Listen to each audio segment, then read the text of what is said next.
કે મમા એમ તો ઘણા મથે પણ એમ કઈ ભેગું થાય ગાતરું વચ્ચે કઈ સાળિયા સિંહ થોડા થઈ જાય ઈ દુબળો પાતળો હોય ને તો એને હાવજ જ કહેવાય ભાઈ. અરે તમે પોહાય ને સીધું હાલવું સટ આટો વ્યવહારે તારો વટ સાહેબ એરું હરફ બજારમાં હાલ્યો જતો હોય ને એના વળાકમાં તમને વટ દેખાય એ તો ઓલા ધરામણા કે મમા એમ તો ઘણા મથે પણ એમ કઈ ભેગું થાય ગાતરું વચ્ચે કઈ સાળિયા સિંહ થોડા થઈ જાય ઈ દુબળો પાતળો હોય ને તો એને હાવજ જ કહેવાય ભાઈ.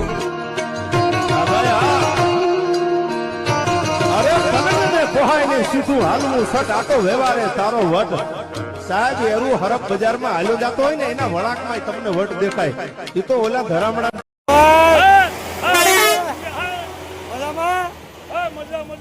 કેવી મજા આવે? અરે સાબુતારા ઘાટમાં સાબુતારા ઘાટ જો ગાડીઓ ચડે ગાડીઓ ચડે પણ નજારો કેવો ભાઈ? મજા કે વાંધો નહીં, આમ નજારો સારો હે ને. ગાડી આમાં કોલો રહી હાલ લઈ લો ગાડી. હા. સડી હો સડી. હા